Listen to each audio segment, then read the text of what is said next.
கிறிஸ்துவுக்குள் மிகவும் அருமையான ஆசீர்வாதங்களை அனுபவிக்கிறோம். இயேசு கிறிஸ்து இந்த பூமிக்கு வந்த உடனே மகா பெரிய அதிசயம் நடந்தது. கல்வாரியில் மிகவும் உயர்ந்த அதிசயம் நடந்தது. இவைகளை தியானிக்கும் பொழுது, கேட்கும் பொழுது, வேத வார்த்தையை விசுவாசத்தோடு வாசிக்கும் பொழுது வாழ்க்கையில பாரிய மாற்றம்.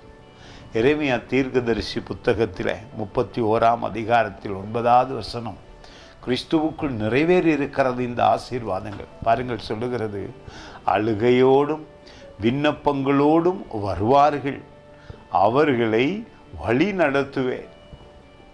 பியூட்டிஃபுல். அவர்களை தண்ணீருள்ள நதி அண்டைக்கு இடராத செம்மையான வழியில நடக்க பண்ணுவேன். இஸ்ரவேலுக்கு நான் பிதாவாய் இருக்கிறேன்.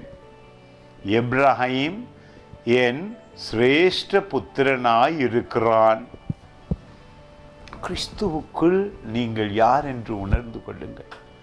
நாம் மறுவாழ்வு அடைந்த உடனே எங்கள் பலவீனங்கள், எங்கள் பண கஷ்டங்கள், எங்கள் சரீரத்தின் வியாதிகள் ஓடிவிட்டன. எங்கள் கண்ணீரெல்லாம் துடைக்கப்பட்டு ஒவ்வொரு நாளும் கரம் பிடித்து நடத்துகிறார். தேவன் உங்களை விட்டு விலகுவதும் இல்லை, உங்களை கை விடுவதும் இல்லை. கண்ணீரும் கவலையும் வேதனைகளும் சூழ்ந்து கொள்ளும் பொழுதெல்லாம் உங்களோடு யார் இருக்கிறார் என்பதை நீங்கள் உங்களுக்கே சொல்லிக்கொள்ள வேண்டும். என்ன, இயேசு கிறிஸ்து என்னோடு இருக்கிறதினாலே நான் ஏன் கலங்க வேண்டும்? நான் ஏன் பயப்பட வேண்டும்?